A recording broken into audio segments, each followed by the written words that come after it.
Diode system का, इसमें हमें 2 डायोड दिखा रखे हैं, इनको हमने कनेक्ट कर रखा है। और जैसे हमारे बाइनरी नंबर्स होते हैं 0 और 1, तो 0 का मतलब है 0 वोल्ट और 1 का मतलब है 5 वोल्ट।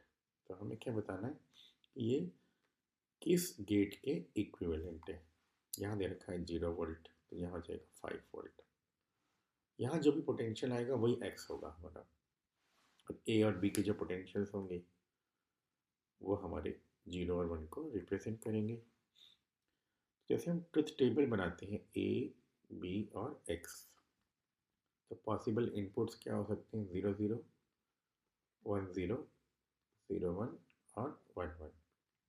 अब मान लीजिए कि 0 0 वाला केस देखें हम, मतलब यहाँ भी 0 वोल्ट, यहाँ भी 0 वोल्ट, तो इसका मतलब है, और यहाँ है 5 वोल्ट, 5 हायर हो गया, 0 लोअर हो गया, मतलब दोनों डायोड्स ही फॉरवर्ड बायस्ड हो गए, दोनों में से ही करंट फ्लो कर सकता है। इसका मतलब इस रेजिस्टेंस के अंदर से करंट फ्लो करेगा, किसी भी रास्ते से करंट जा सकता है। तो ये 0 हो गए और ये 5, तो रेजिस्टेंस के दोनों तरफ अगर हम देखें तो पोटेंशियल डिफरेंस यहाँ पे 5 और यहाँ 0, यहाँ 0, तो 5 हायर साइड हो गया पी साइड और 0 हमारा एन साइड हो गया। सिमिलरली यहाँ भी करंट फ्लो कर सकता है, इसका मतलब दोनों में करंट फ्लो कर सकता है। अगर दोनों में करंट फ्लो कर सकता है मतलब रेजिस्टेंस में करंट फ्लो करेगा। रेजिस्टेंस में करंट फ्लो तभी कर सकता है जैसे पोटेंशियल डिफरेंस हो। अब यहाँ पर दो ही वैल्यूज हो सकती हैं वोल्टेज की, 0 या 5, तो इस केस में वोल्टेज 0 होना चाहिए। अगर 5 होगा तो 5 पोटेंशियल डिफरेंस ही नहीं रहा, तो रेजिस्टेंस में करंट फ्लो कर ही नहीं पाएगा। इसका मतलब यहाँ पे रीडिंग क्या होनी चाहिए हमारी? 0, मतलब एक्स की वैल्यू 0 होनी चाहिए।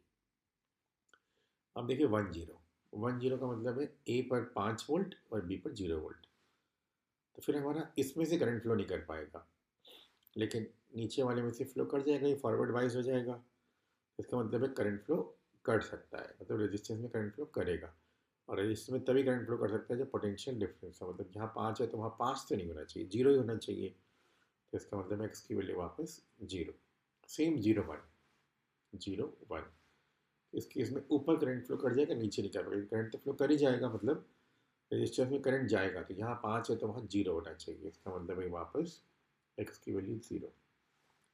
अगर ये दोनों 1 1 हो गए, मतलब 5 वोल्ट, तो यहाँ भी 5 वोल्ट, फिर कहीं भी करंट फ्लो नहीं कर सकता, मतलब रेजिस्टेंस में करंट फ्लो नहीं करेगा। रेजिस्टेंस में करंट फ्लो नहीं कर रहा है मतलब यहाँ पे अगर 5 वोल्ट है तो यहाँ भी 5 वोल्ट होना चाहिए, 0 वोल्ट तो नहीं होना चाहिए वरना करंट फ्लो कर जाएगा। यहाँ 5 वोल्ट का मतलब है एक्स की वैल्यू 1। ये बन गया हमारा इस सिस्टम का ट्रुथ टेबल।